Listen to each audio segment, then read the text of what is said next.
Hola, buen día.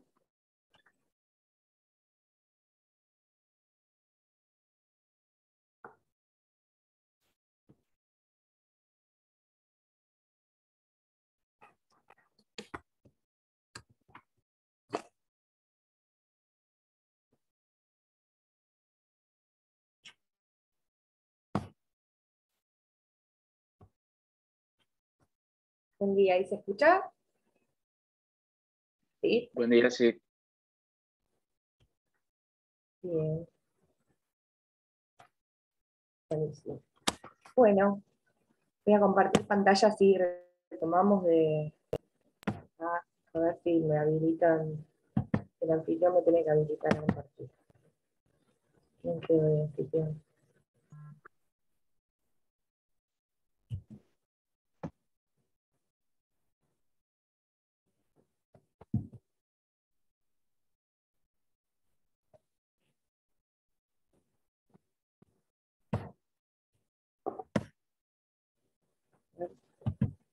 Creo que Secretaría Académica dejó a alguno de ustedes como anfitrión.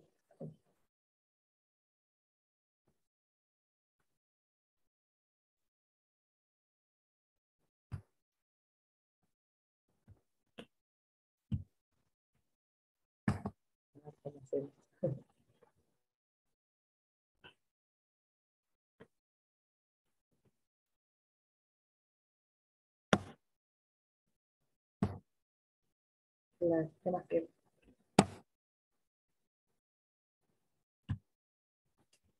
no me habilita ni a grabar, ni a grabar, ni a compartir pantalla, ninguna otra función, porque dice que el anfitrión inhabilitó la función de compartir pantalla, y grabar y desgrabar. A veces cuando el que Pero es no hay anfitrión, anfitrión.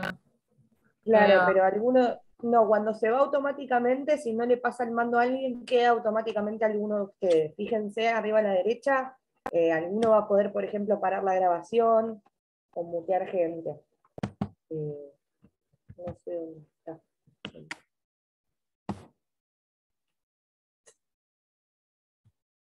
Bueno.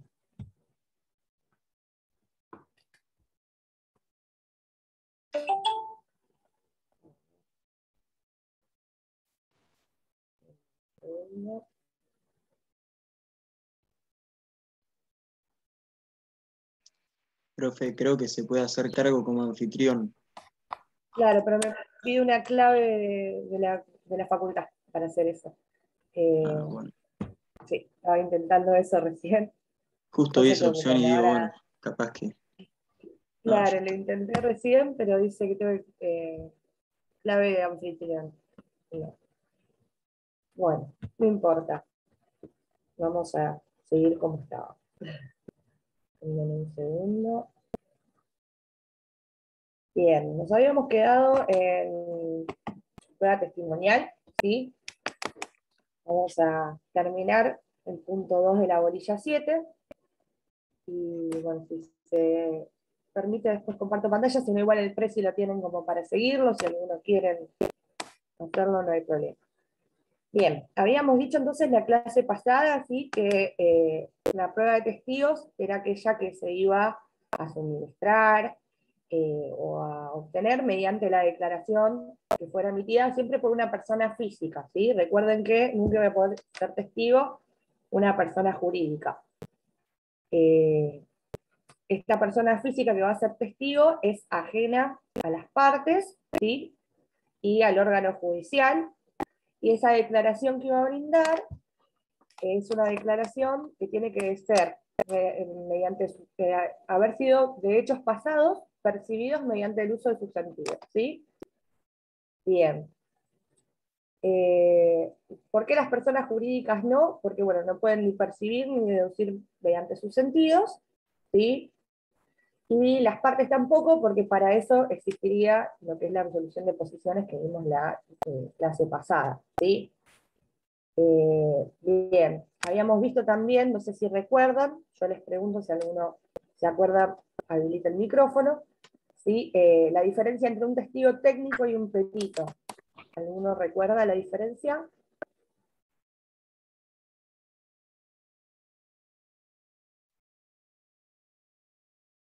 ¿no? Bueno, El técnico era el que tenía conocimientos profesionales, ¿no? Que era como un es psicólogo, por ejemplo. exactamente, Victoria. Una de las diferencias esenciales, ¿sí?, es que este testigo técnico a su vez percibió los hechos en el transcurso de los hechos, ¿sí? Por ejemplo, siguiendo el ejemplo que ponía Victoria recién, tendría que ser quizás el psicólogo que estuvo tratando, ¿sí?, a la parte en el momento que tuvo un accidente de tránsito, supónganse. Entonces, conoce sus reacciones, cómo le afectó, pero en el momento, ¿sí? La pericia, en realidad, si bien puede llegar a percibir un perito psicólogo cómo se sintió una de las partes ante determinado hecho, ¿sí?, siempre va a venir con delay, porque en realidad la pericia se va a realizar con posterioridad, ¿sí? Bien, siguiendo refrescando lo que vimos la clase pasada, teníamos que diferenciar también lo que era la admisibilidad, ¿sí?, los testigos que eran admisibles de aquellos que no lo eran, ¿sí? El testigo admisible iba a ser persona mayor de 14 años, ¿sí?, con capacidad que no estuviera restringida, en principio, ¿sí? El 424 nos decía cuáles son los testigos que son excluidos, los menores de 14 años.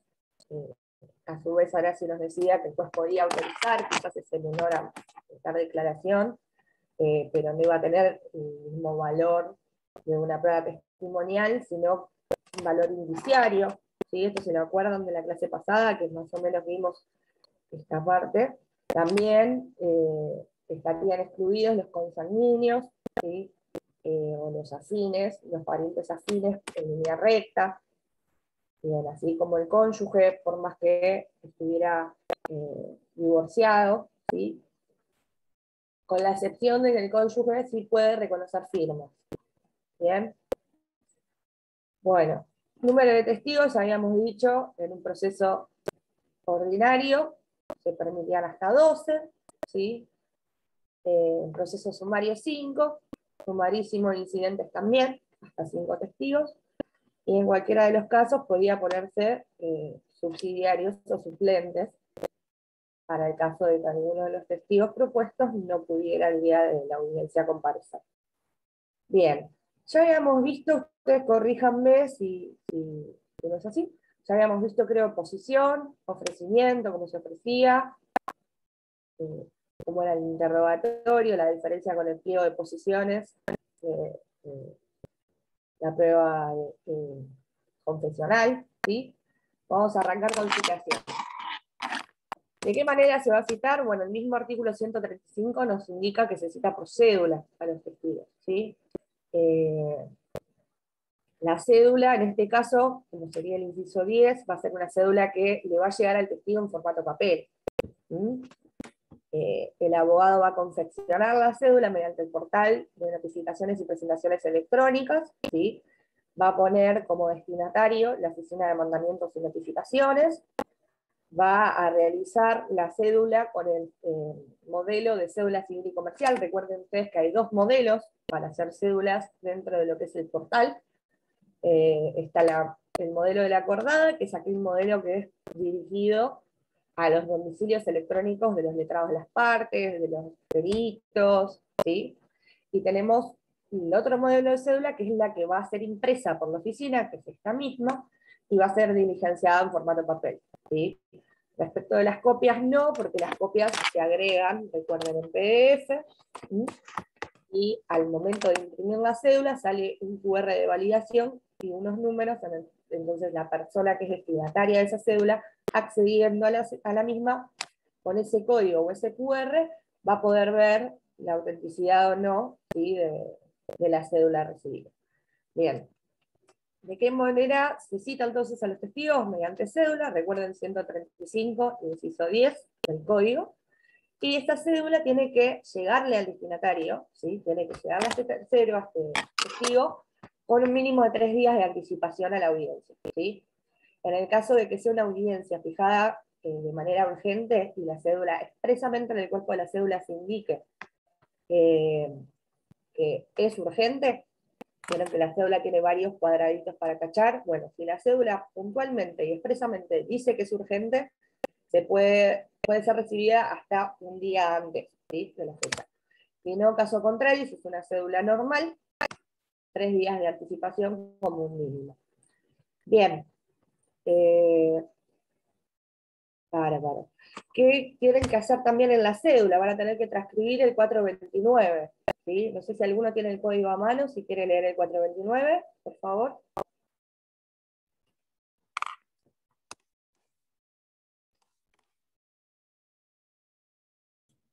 Acá lo tengo, profe. Bueno, Lucía. Audiencia. Si la prueba testimonial fuese admisible en el caso, el juez mandará a recibirla en la audiencia pública que señalará para el examen en el mismo día de todos los testigos. Cuando el número de testigos ofrecido por las partes permitiere suponer la imposibilidad de que todos declaren en la misma fecha, se señalarán tantas audiencias como fuesen necesarias en días seguidos, determinando cuáles testigos depondrán en cada una de ellas, de conformidad con la regla establecida en el artículo 437. El juzgado preverá una audiencia supletoria con carácter de segunda situación en fecha próxima para que se declaren los testigos que faltaren a las audiencias preindicadas. Al citar al testigo, se le notificarán ambas audiencias con la advertencia de que si faltara a la primera, sin causa justificada, se le hará comparecer a la segunda por medio de la fuerza pública y se le impondrá una multa de un valor equivalente a 2 ius a 20 ius. Bien, perfecto. Además de este artículo que acaba de leer Lucía, ¿sí?, también se le va a transcribir el artículo del Código Penal que habla de falso testimonio, ¿sí?, para que lo tengan en cuenta. Bien, ¿quién tiene la carga de confeccionar o de citar al testigo? ¿Sí? Y eso va a depender también de la relación que tenga la parte que ofrece el testigo con el testigo, ¿no? ¿Qué es lo que pasa? A veces los proveedores judiciales, y sobre todo cuando se trata de un proceso que esté tramitando por el protocolo de justicia 2020, ustedes van a ver que la carga de citar a los testigos la van a tener las partes, ¿sí?, de activar la citación. ¿A qué se refiere esto? Que si la parte conoce, ¿sí?, al testigo porque es el vecino, le puede directamente decir, mirá que tenés audiencia tal día, ¿sí?, y no librar la cédula. ¿Cuál es la faz negativa de esta facultad? La faz positiva es, lógicamente, no tenés que esperar, mandar una cédula y todo el tiempo que eso implica, ¿no? La parte negativa sería que si esa persona, ese testigo, el día de mañana no comparece a la audiencia, sí opera la caducidad, porque la carga de la citación la tenía la parte. Ahora bien, ¿qué es lo que se recomienda siempre? Más allá de que uno le avise al testigo que ya que tal día tenés audiencia, es librar la cédula de todos modos, ¿sí? ¿Por qué? Porque si el testigo está notificado, ahí va a poder ir a la supletoria, y en el caso de que nosotros temamos como partes de que no vaya a comparecer, se lo puede citar por la fuerza pública sin caer en lo que es la caducidad probatoria, ¿sí? Ese es uno de los artículos que habla de caducidad dentro de la prueba testimonial, son 5. ¿Sí? Bien. ¿Qué pasa si el testigo está domiciliado fuera del asiento del tribunal? ¿Sí? Esta es otra pregunta, por lo general pregunta de examen. Si el testigo se domicilia dentro de un radio de 70 kilómetros de la sede dentro del tribunal, va a tener que comparecer a prestar declaración, ¿sí? Bien, si hay un juzgado de paz, lógicamente va a poder ir al de paz, pero en principio 70 kilómetros a la redonda, ¿sí? Yo después les explico cómo va a poder ir al de paz, porque no es así nomás, ¿no? Pero en principio hasta 70 kilómetros a la redonda va a tener que comparecer a la audiencia el día y fecha fijada.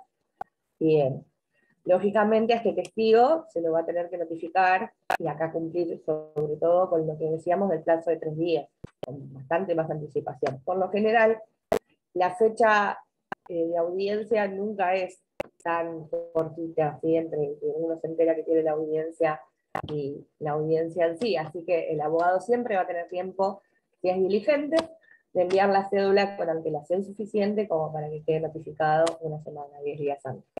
¿Sí?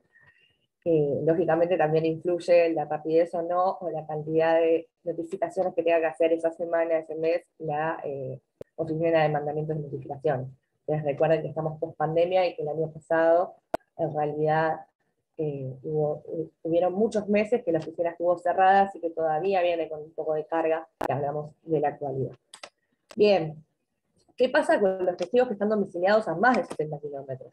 Y bueno, ahí tenemos que remarcar algo muy importante, que es que la parte que ofrece ese testigo, que está domiciliado a más de 70 kilómetros, al momento del ofrecimiento va a tener que acompañar el interrogatorio, ¿sí? Si no acompaña el interrogatorio, es una causal de caducidad objetiva, ¿sí? Y no solamente va a tener que acompañar el interrogatorio, sino que también va a tener que expresar quiénes van a ser los autorizados para llevar a cabo la diligencia, ¿sí? ¿Por qué? Porque ya se le va a tomar declaración en el asiento de su domicilio. Es decir, tenemos un testigo domiciliado en Tandil, ¿sí? Tandil está a más de 70 kilómetros. Bien, Tandil va a tener, o sea, ese testigo de Tandil va a tener que declarar en los asientos de los tribunales de Tandil. Para que pueda hacerlo y para que se pueda controlar esa prueba, el letrado, al momento de ofrecer ese testigo, va a tener que acompañar, además del interrogatorio, a alguien que esté autorizado a llevar a cabo la diligencia. Por más que después viaje y lo haga el abogado, si quiere, pero va a tener que poner otro colega, va a tener que decir qué tomo y qué folio es, ¿sí? Y autorizarlo expresamente a llevar a cabo la diligencia. Bien. Fíjense, a ver si quieren leer el 451 en voz alta.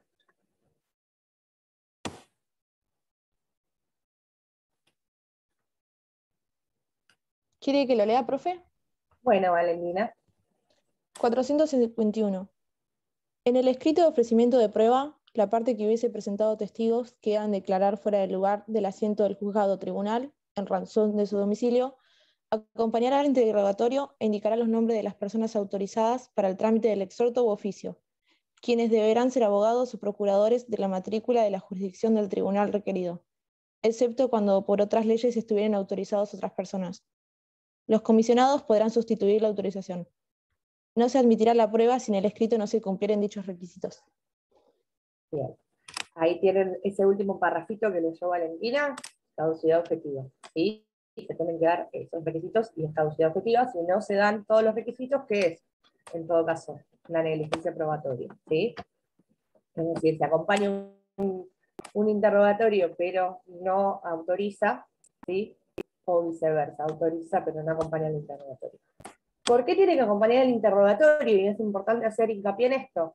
Porque la parte contraria va a poder, ¿sí?, controlar las preguntas que va a hacerle al testigo, incluso va a poder proponer más preguntas, y va a poder pedirle al juez quizás que elimine alguna o oponerse a la realización de alguna de las preguntas por considerarlas quizás mal formuladas en el sentido de que infieren o inducen al testigo a contestar determinada cosa, ¿sí? Bien. Excusación tenemos después en el programa. Bien. ¿A qué nos referimos con la excusación en materia de testigos? Bueno, fuera de los supuestos, aquellos supuestos, ¿sí?, que justifiquen la incomparecencia del testigo, una enfermedad, un accidente, un viaje, ¿sí? El 433 nos da dos causales específicas que se pueden alegar incluso en la audiencia, ¿sí?, en la misma audiencia y con 5 días de posterioridad a la realización de la audiencia para excusar ese testigo. ¿Cuáles son esas dos causales? Bueno, que la citación sea nula, es decir, que no cumpla con los fines que propone, no se haya puesto en conocimiento a ese testigo efectivamente de la audiencia, de la fecha y la hora en la que tenía que declarar. Ejemplo de esto puede ser que la cédula quizás por un error de tipeo dijera otra fecha u otra hora. ¿Sí? Y otra de las causales de excusación, ¿sí?, del testigo, es que se lo haya citado, como habíamos comentado anteriormente, con una antelación menor a esos 3 días. ¿Sí? Bien. ¿Cuál es la razón de ser de estos 3 días? Que mínimamente ese testigo, que no tiene nada que ver con el proceso, es un tercero, va a tener que hacerse el tiempo y va a tener que pedir quizás, no sé, permiso en el trabajo, organizarse de alguna manera, suspender alguna actividad para poder concurrir a esa audiencia, ¿sí? Esa es la razón de ser del plazo. Bien. Continuando con la bolilla. ¿Qué pasa si el testigo no puede comparecer? ¿Sí? Bueno, si se lo citó por cédula y lógicamente se lo citó por cédula, ¿sí? Y el testigo tiene una causal justificada, es decir, estaba enfermo, tenía un viaje programado, va a tener que presentarlo en el expediente y justificarlo. Y tiene la supletoria habilitada, ¿sí? La audiencia supletoria. Va a tener que acompañar certificado médico, ¿sí? Lo mismo sucede que nos dice el 434, pero en el sentido de que la enfermedad es una enfermedad prolongada. Si este testigo quizás es de edad avanzada, tiene una enfermedad no terminal, pero está complicado y tiene que guardar reposo por una cierta cantidad de tiempo, en ese caso se puede solicitar por escrito al juez que vaya a tomar el secretario, ¿sí? La declaración testimonial al lugar, a la casa del testigo, ¿sí? Para eso, lógicamente, tiene que estar mucho más que justificado, certificado médico, ¿sí? Tiene que haber directamente una imposibilidad y no tiene que correr riesgo sanitario la persona que vaya a tomar la declaración también, ¿sí? ¿Qué es lo que pasa si se comprueba que en realidad el testigo sí podía comparecer porque no estaba efectuado y la causa quizás era inventada? Bueno, puede llegar a tener una multa entre 2 y 30 años, ¿sí? Atendiendo siempre la situación y las constancias del caso. Bien. ¿Cuáles son los testigos que están exceptuados de comparecer? ¿Sí? Porque van a ver ahora dos cosas. Por un lado tenemos aquellos testigos que están exceptuados de comparecer, y por otro tenemos los que están exceptuados de declarar, ¿sí? Pero exceptuados de comparecer, tenemos el artículo 455, ¿sí? Este artículo nos dice que, dependiendo la calidad del sujeto, la calidad del testigo, que ahora les voy a leer una nómina de gente que está comprendida en esta excepción, estos testigos están obligados a prestar declaración, no así a comparecer. ¿Y de qué manera declaran estos testigos? ¿Sí? De forma escrita, prestando juramento por escrito, ¿sí? Dentro del plazo, lógicamente, que va a fijar el juez al momento de la citación, que no va a exceder nunca a los 10 días, nos dice el código, ¿sí? A su vez, no solamente van a figurar el cuestionario de la parte que propone el testigo, sino de la contraria, porque puede ejercer su contralor y puede agregar preguntas. ¿Quiénes son entonces estos que están obligados a declarar, pero no obligados a comparecer al asiento del tribunal? Bueno, tenemos presidente, vicepresidente de la Nación, gobernador, vicegobernador, ministros, secretarios, el intendente, ¿sí? Obispos, embajadores, tenemos una nómina muy grande de personas que están exceptuados, ¿sí? Ojo con esto, siempre en el marco de sus funciones. ¿A qué me refiero con esto? Si a título personal Dolores le vende al intendente de Mar del Plata una casa, y el intendente de Mar del Plata no le paga el saldo de precio, ¿sí? No es que, perdón, al revés, no vamos a hacer así. Dolores le vende a Yamila, ¿sí?, una casa, y Yamila es vecina del intendente, lo pone de testigo.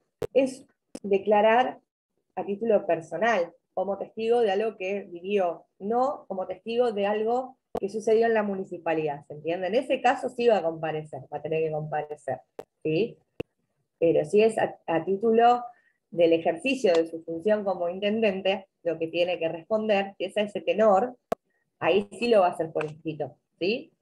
Ojo con esto, que siempre se pregunta algún ejemplo en examen, ¿sí? Que tiene que ser, digamos, esa excepción de comparecer es que lo que se le va a citar y lo que se le va a preguntar es en función de sus funciones como empleado público. ¿Sí? Bien. Habíamos dicho que como contracara de esto teníamos quienes están exceptuados directamente de declarar. ¿Sí? ¿Y quiénes son aquellos? Son los testigos del 442. Son aquellos que puedan autoincriminarse con su respuesta, ¿sí? No están obligados a declarar, o lo que diga en su declaración pueda comprometer, o vaya a comprometer, mejor dicho, su honor, su buen nombre. También tenemos violación del secreto profesional, ¿sí? Bien. Esas son las Disculpe, profe, excepciones. ¿qué artículo Sí, dijo? vale. 422. Ah, gracias. 422.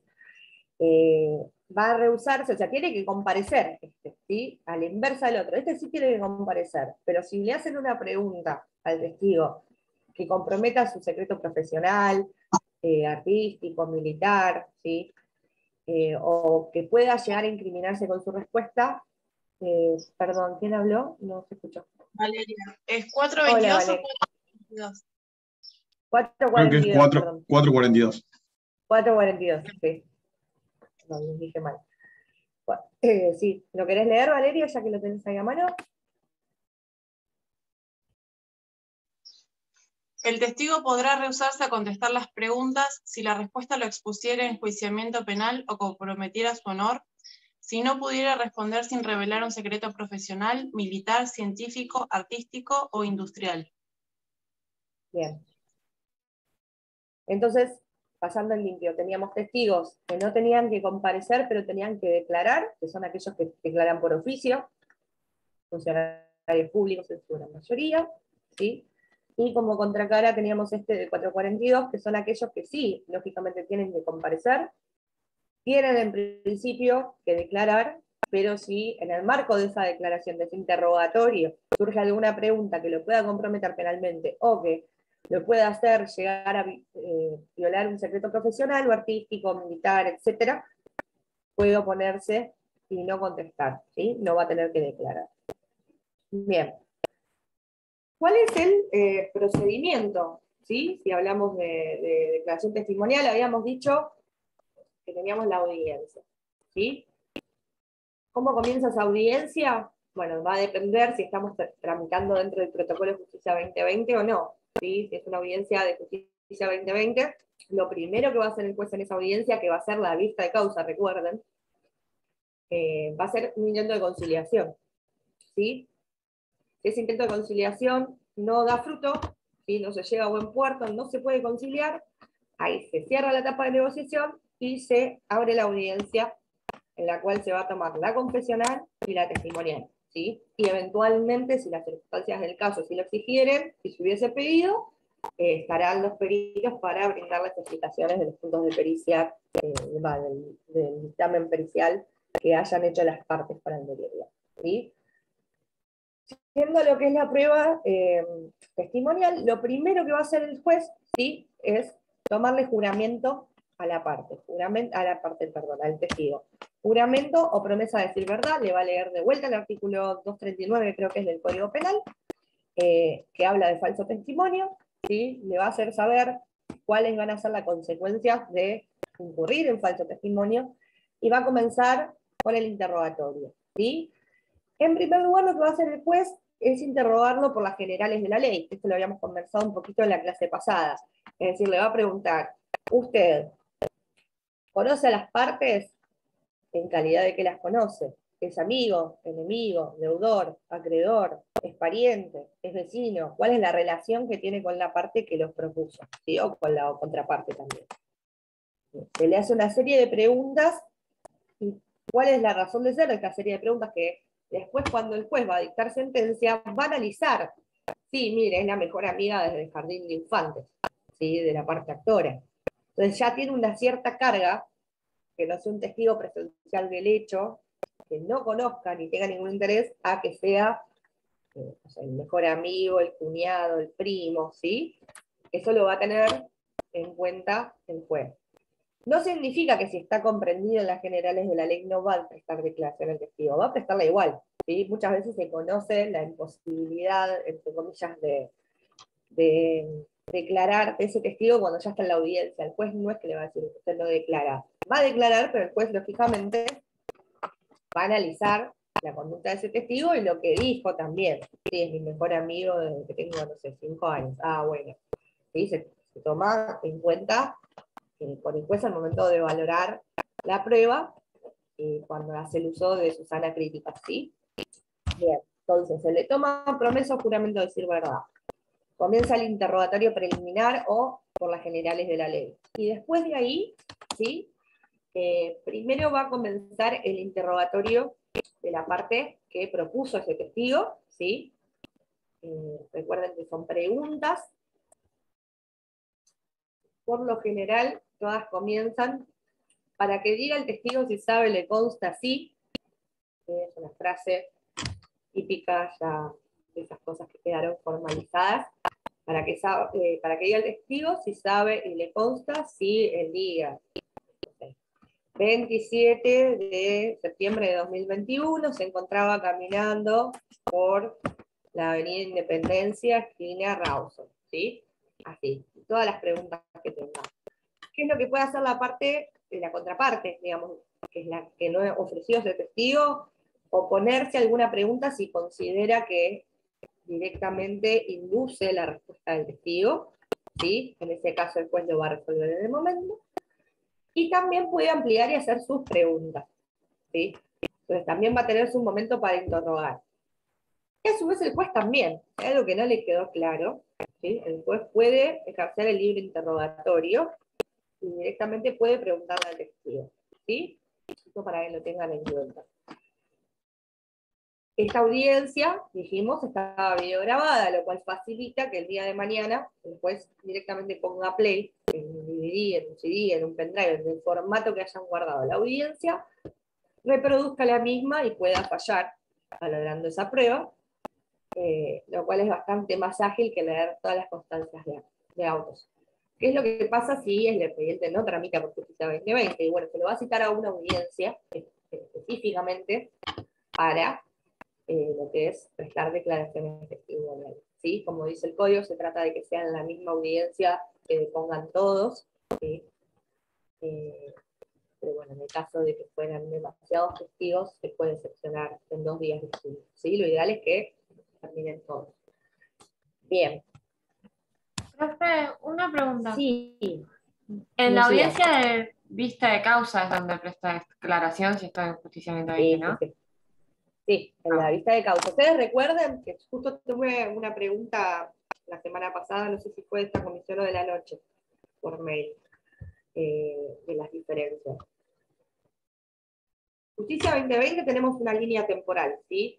Demanda, contestación, se traba la litis, y el juez va a fijar una audiencia, pero la va a fijar por lo general teniendo en cuenta si es un proceso en el cual se pueden, por ejemplo, poner excepciones, va a tener en cuenta esos plazos como para llegar a esa audiencia preliminar con tiempo, como para tener leídas todas las constancias de autos, ¿sí? ¿Y por qué? Porque esa preliminar lo que va a intentar es conciliar, y en el caso de que no se pueda conciliar, armar un plan de trabajo para que la prueba sea ordenada, ¿sí? Y las partes tengan instrucciones claras de cómo proceder en el marco del proceso. Esa es la preliminar. La preliminar no es grabada, ¿sí? Y la preliminar, en primer lugar, va a intentar conciliar, y en el caso de que no pueda conciliar, se hace un plan de trabajo, se va a depurar la prueba que el juez considere que es innecesaria, ¿sí? O que es superflua, o que no va a conducir a nada, ¿sí? Va a armar un plan de trabajo y va a proveer la prueba. ¿Sí?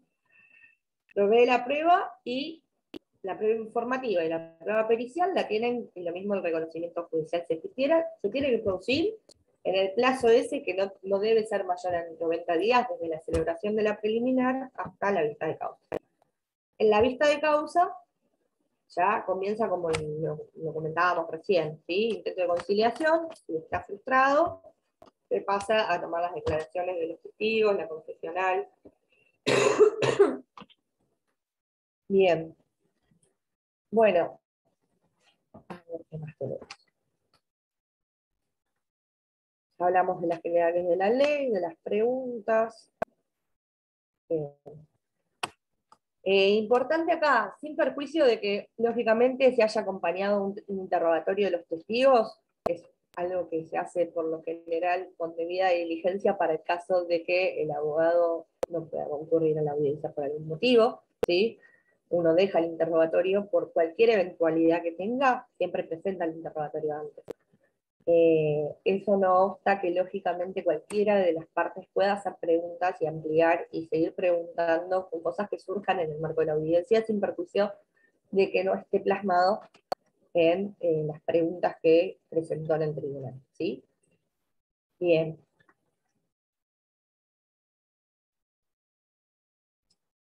Para preguntar, normalmente se podrían preguntar ustedes leyendo el código, ¿sí? ¿Qué es el careo? ¿Sí? Que es otro punto que está dentro de la declaración testimonial. El careo es cuando se pone a dos testigos, no en contra, pero si no se los junta al momento de declarar. ¿Por qué? Porque las declaraciones anteriores han sido contradictorias, ¿sí? Quizás un testigo dice lo contrario al otro testigo, entonces se puede pedir un careo.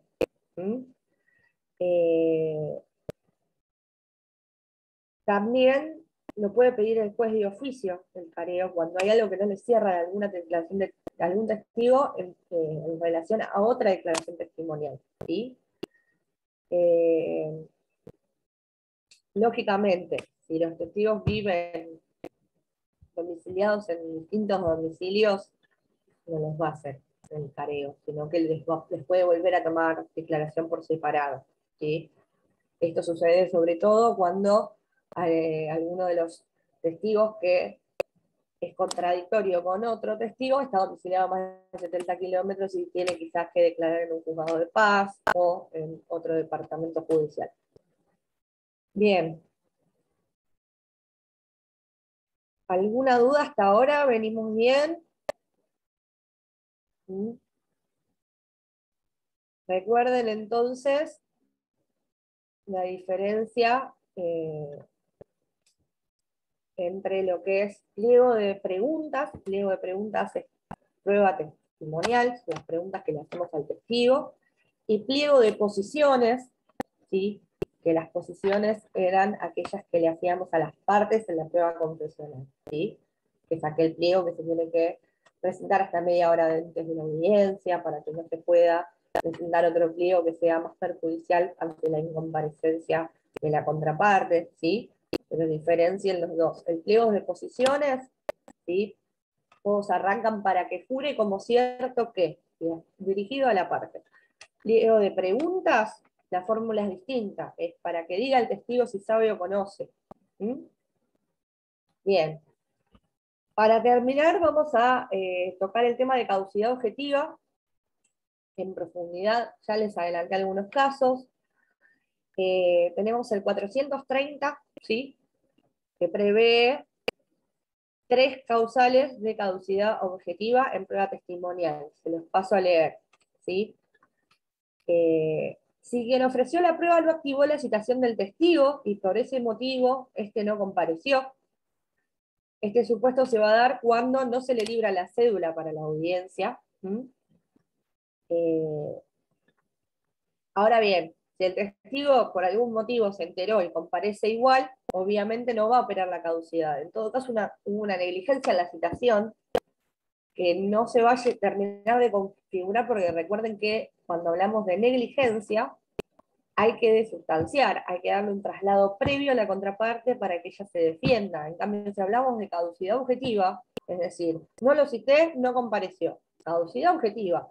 Ahí en ese caso no se corre traslado alguno y es automática, ¿sí? Se pierde la declaración de ese testigo. ¿Está claro esto? Entonces, primer caso del 430, no lo cito y por eso no comparece. Segundo caso del 430.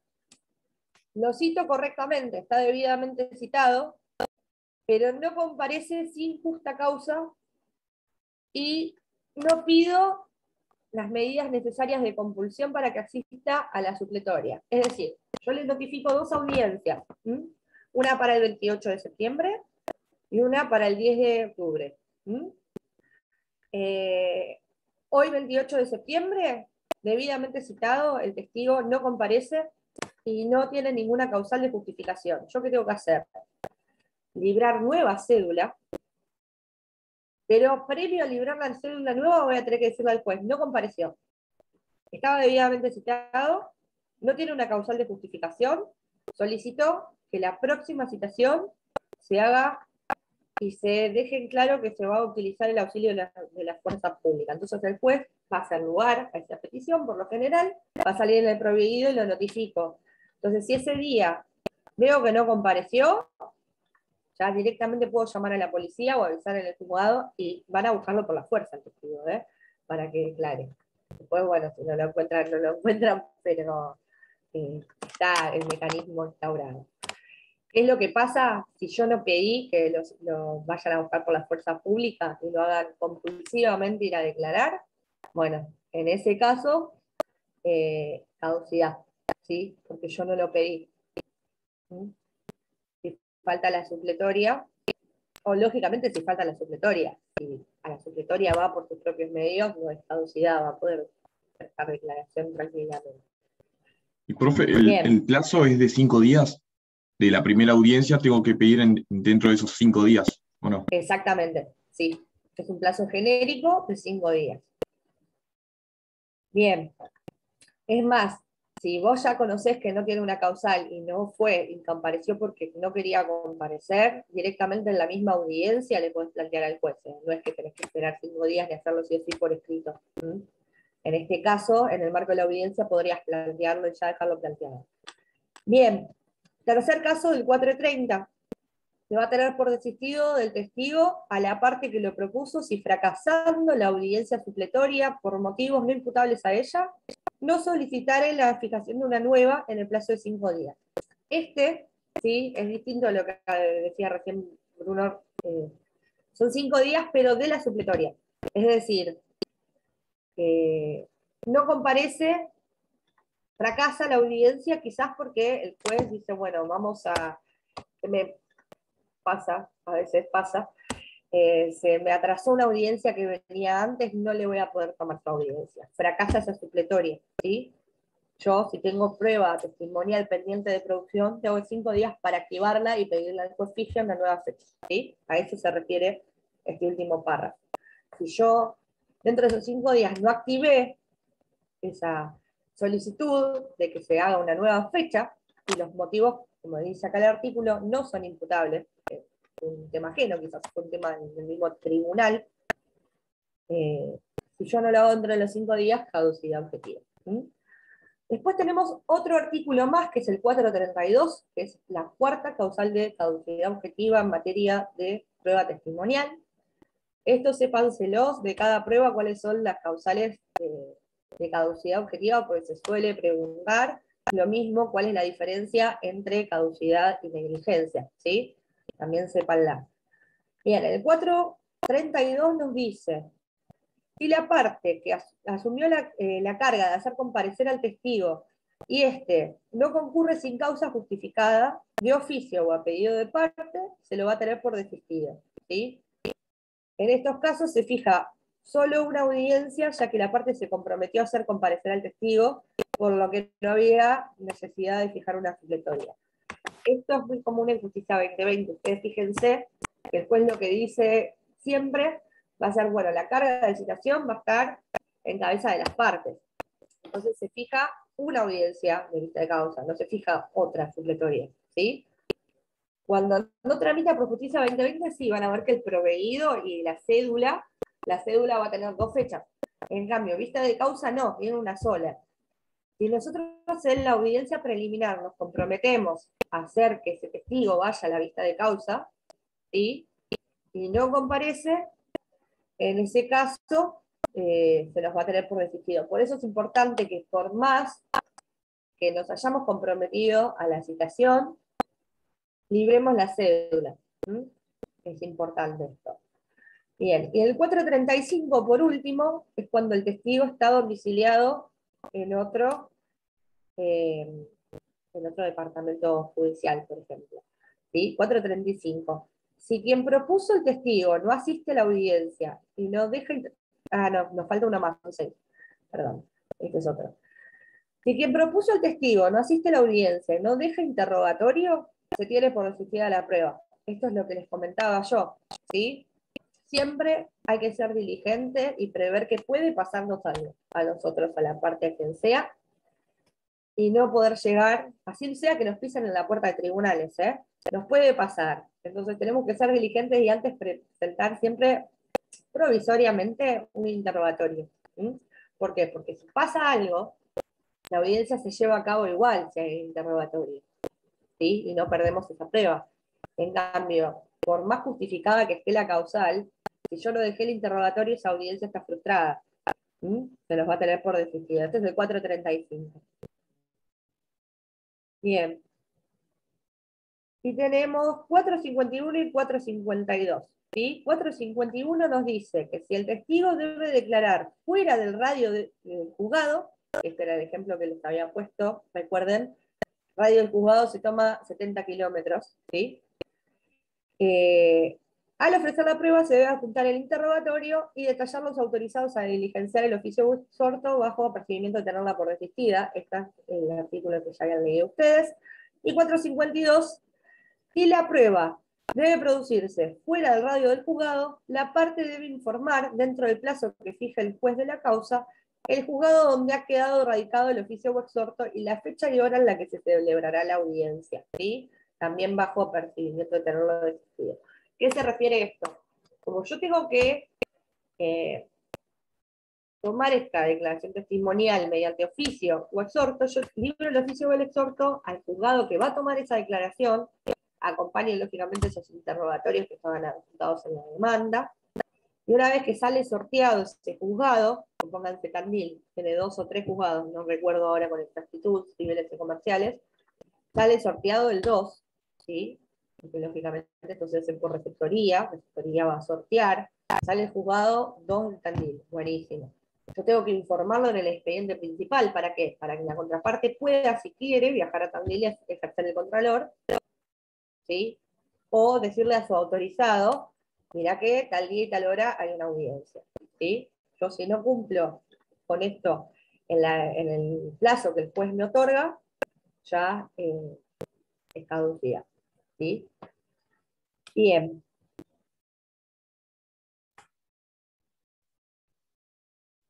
Nulidad. Bien. El Código Procesal hace expresa mención a las nulidades respecto de la prueba testimonial. Sin embargo, se va a aplicar siempre lo del 169 y concordantes, ¿sí? Y tenemos autores como Palacios que nos hablan de casos específicos en los que podría proceder la nulidad, ¿sí? En materia de testimonial. ¿Cuáles son esos ejemplos que nos da Palacio? Bueno, la celebración de la audiencia sin la presencia del juez, ¿sí? Quizás estaba el secretario, pero no estaba el juez. O si faltara alguno de los requisitos esenciales para la obtención de su finalidad, ¿sí? Ustedes recuerdan, por ejemplo, en Protocolo de Justicia 2020, el juez tiene que estar presente en la vista de causa bajo pena de nulidad, ¿sí? Este sería un caso que está expresamente plasmado en el protocolo. Bien. Y otra cosa que tenía el programa también para que tocáramos, otro tema para que tocáramos, es el tema del testigo único, ¿sí? Antes, y estoy hablando antes, muy antes, cuando hablamos de derecho romano, ¿sí? El testigo único era un testigo nulo, porque no tenía nadie más que apoye sus dichos, ¿sí? Hay un brocardo, ¿sí? Que dice testus unus, testus nullus, testigo único, testigo nulo, ¿sí? Voz de uno, voz de nadie, tras el brocardo. Por ser un testigo único, hoy en día lo que nos dice la doctrina de la jurisprudencia es que no se le va a restar fuerza probatoria alguna, porque su declaración testimonial puede tener el mismo valor que la de 20 más, ¿sí? No es que porque haya un solo testigo se va a desestimar el medio probatorio. No. En efecto, bueno, la Cámara Nacional Civil Sala C nos dice, el hecho de que un solo testigo aluda a determinada circunstancia no enerva su credibilidad, ya que los testigos se pesan, no se cuentan, ¿sí? Siguiendo dice, si bien la prueba de un solo testigo puede llegar a ser atendible, debe ser apreciada con mayor severidad y rigor crítico. Y por otra parte, tenemos la postura del propio código en algún que otro artículo que nos exige que para determinada circunstancia sea más de un testigo. ¿Cuál es el ejemplo de esto? Bueno, el beneficio de litigar sin gastos. ¿Sí? No pueden ser menos de 2. Se van a ofrecer 3, pero nunca menos de 2 van a ser quienes declaren. Otro ejemplo, un embargo preventivo, al menos 2 testigos para abonar la firma de un instrumento privado atribuido al deudor. ¿Sí? Sin perjuicio de que puede declarar un solo testigo y no por eso es nulo, y no por eso se le resta credibilidad quizás a lo que está diciendo, el mismo código a veces nos obliga a tener más de determinada cantidad. ¿Sí? Bien. ¿Alguna pregunta de prueba testimonial? Profe, Sí, Romina. sí, yo entré un poco tarde y ¿podría decir de nuevo cuál es la diferencia entre caducidad y negligencia? Bien. Tengan en cuenta que ambas situaciones implican que la parte, o que el abogado de la parte, no fue diligente con algo, ¿sí? La diferencia es que la caducidad objetiva nos la da el código. El mismo código, en su texto, nos va a dar momentos o situaciones en las cuales, si se cumplen todos los requisitos que nos dice la norma, opera la caducidad. La caducidad es automática, ¿sí? Puede ser a pedido de parte o de oficio. En cambio, la negligencia es siempre a pedido de parte. La negligencia se corre traslado previo, es decir, se sustancia. En cambio, la caducidad no, la caducidad es automática, no se le va a correr traslado a la parte, directamente se decreta la caducidad. ¿Sí? Y bueno, como tercer diferencia entre negligencia y caducidad, se tiene que dar de manera taxativa, que es lo que yo decía, y lo que dice el código. ¿A qué me refiero con esto? Artículo 400, por ejemplo, prueba informativa. Yo les hago una pregunta. A ver, aquí los estoy viendo en pantalla. Bruno. Bruno es abogado de la parte actora, ¿sí? De un proceso, y tiene que diligenciar un oficio a AFIP. Entonces Bruno confecciona el oficio, lo envía con Fronte, se pone como destinatario el mismo, porque así es la forma en la que va a salir con QR y después la puede diligenciar. Lo presenta con Fronte, pero nunca lo diligencia, porque quedó en una pila de papeles que tenía en su escritorio y nunca lo diligenció, ¿sí? El oficio. Lo presentó con Fronte, lo libraron, pero nunca lo diligenció. Franco, que es juez, ¿sí? Advierte esa circunstancia porque Victoria, que es la contraparte, le dice, señor juez, creo que pasó determinado plazo y Bruno no diligenció, o sea, no tengo la respuesta del oficio de Bruno, se venció el plazo. Y Franco como juez dice, bueno, bien, caducidad objetiva. ¿Está bien? ¿Está bien resuelto? ¿Resolvió bien Franco en este ejemplo? Tenemos a Bruno que presenta un oficio con Fronte, lo retira, pero no lo diligencia. Caducidad objetiva. ¿Está bien? Sí, ¿Por qué, Pablo? y porque él, Bruno, tenía que haber presentado ese oficio para que el juez pueda seguir con el proceso y no directamente adjudicarle a Bruno que no contestó ese proceso, ¿no? Esa caducidad, ese proceso objetivo.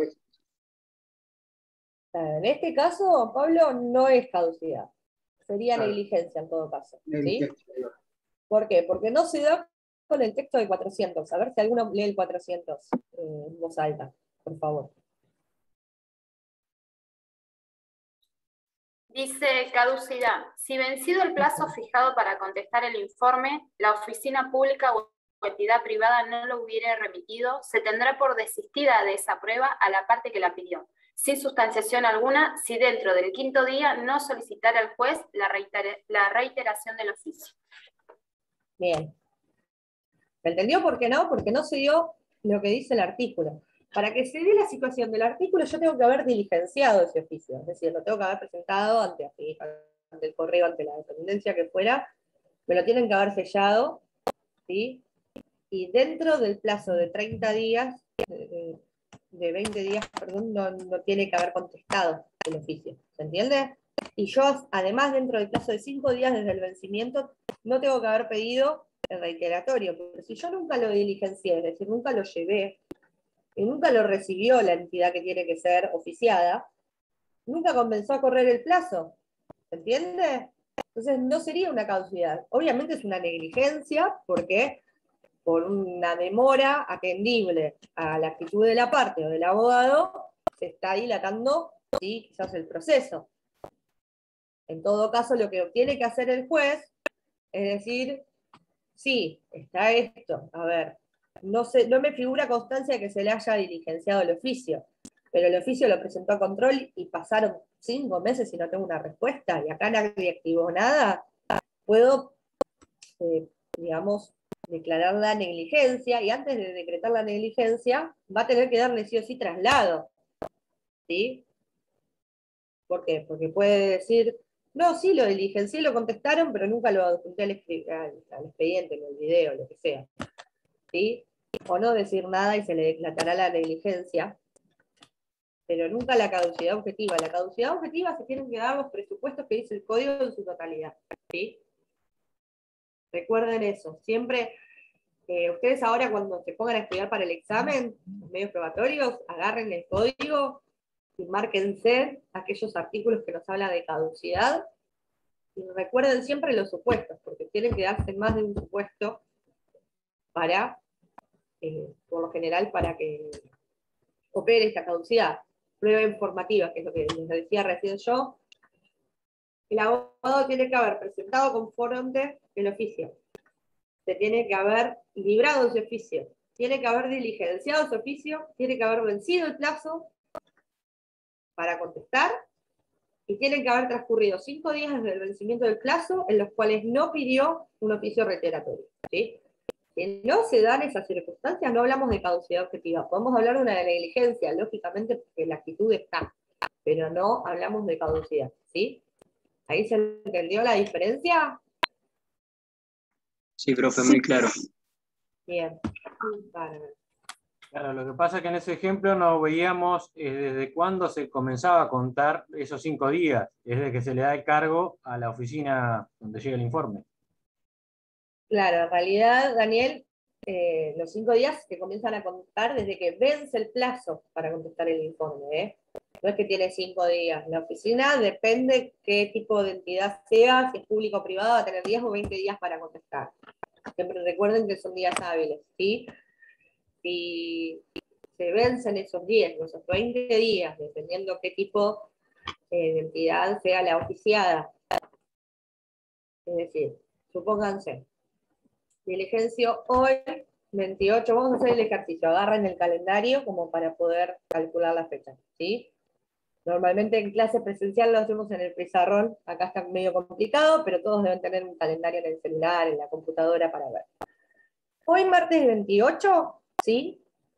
Diligencian ustedes un oficio, es decir, ya lo mandaron a confronte, el juzgado ya lo libró, y vos lo estás llevando en papel a una repartición pública o privada, que hoy en día es difícil en papel, porque la mayoría ya te aceptan electrónico. Pero, por ejemplo, ¿correo argentino? No, correo argentino tenés que ir en papel. Entonces vos llevás hoy, 28 de septiembre, el oficio en papel, ¿sí? A ver, cuenten desde hoy, o sea, a partir de mañana empezarían a contar, 20 días hábiles. Hagan ese ejercicio.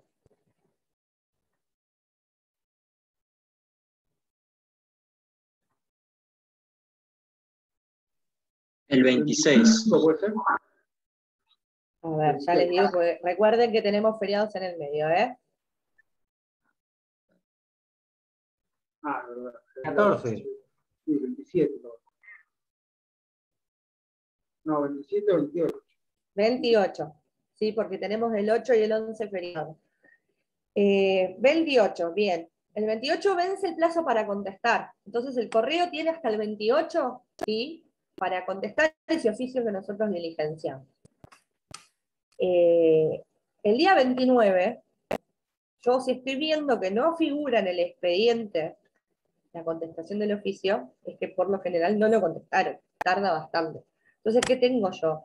Un plazo de 5 días hábiles, es decir, 29, 1, 2, 3, 4, ¿sí?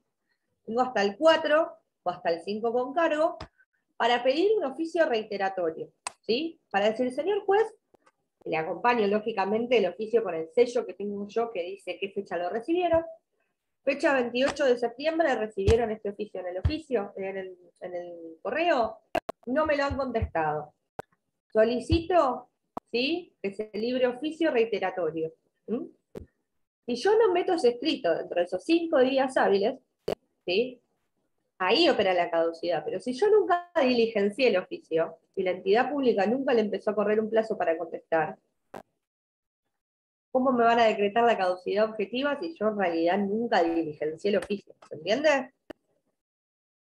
Tiene que dar lo que el 400 nos dice, que es que se diligencie el oficio, que se haya vencido el plazo para contestar. Lógicamente no va a vencer nunca el plazo si yo no lo diligencio antes, ¿sí? ¿Estamos? Esa es la diferencia más concreta en la cual pueden ver, o el ejemplo más claro en el cual pueden ver la diferencia entre caducidad y negligencia.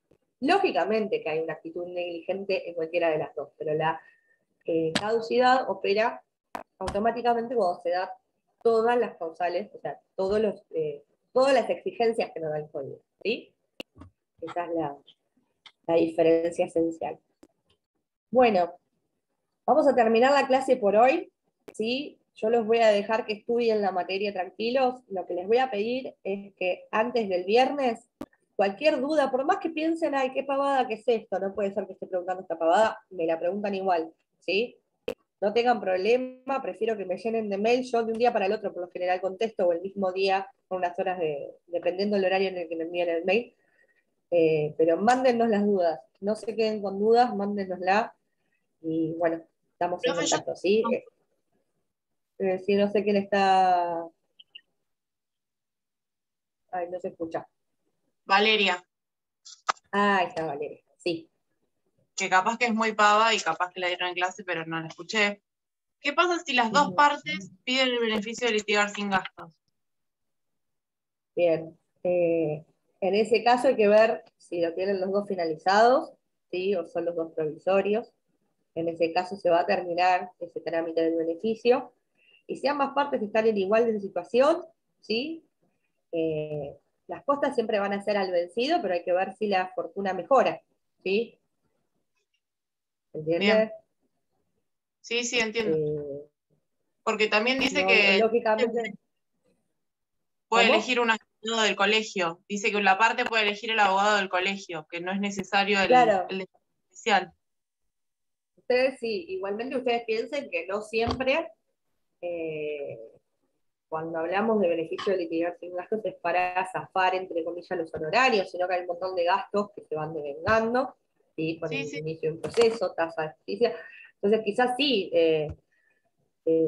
ya también están las defensorías oficiales civiles, ¿sí? Las de juicio, en las cuales van a poder ir las partes actoras, porque ustedes vean que cuando hablamos de justicia gratuita o representación gratuita dentro de la falta de medios económicos, tenemos que diferenciar por qué partes se encuentran, ¿sí? El colegio de abogados, el consultorio gratuito, solamente atiende a los demandados, ¿sí? No atiende a los actores, a los demandados. En cambio, las defensorías solamente a los actores, ¿sí? Se reparte de esa manera. Bien, no sabía. Pero respecto de... Sí, no, es un dato interesante para que sepan, y después, bueno, lo que es defensorías oficiales, dentro de lo que es civil y comercial, tienen distintas temáticas, hay defensorías que se dedican a lo que es salud mental, hay defensorías que se dedican a juicio, ¿sí? Después tienen Casa de Justicia, que es otra defensoría más que se supone que es el nexo con los barrios periféricos, sin embargo, paradójicamente está acá en San Lorenzo y, no sé, Irigoyen, por ahí. Así que muy lejos tampoco está, pero bueno, está la Defensoría Casa de Justicia. Son varios organismos. Y el colegio solamente, digamos, el consultorio gratuito solamente atiende a quienes son demandados. Bueno, gracias. No, de nada. Bueno, chicos, cualquier... no Profe, se tomó disculpe. hoy Romina asistencia porque ya están subidos los listados. Sí, Valentina. Perdón, es que la interrumpí. Sí. Yo no le quería consultar porque no aparezco en ninguno de los dos listados y no sé con quién rindo, pero tengo una sola inasistencia, así que se supone A que ver, tendría que poder rendir. Espérame, Valentina, que ya lo chequeamos. No hay problema. Igual yo me acuerdo de tu apellido, me parece que estás publicada, ¿eh? Espérame un segundo. A ver.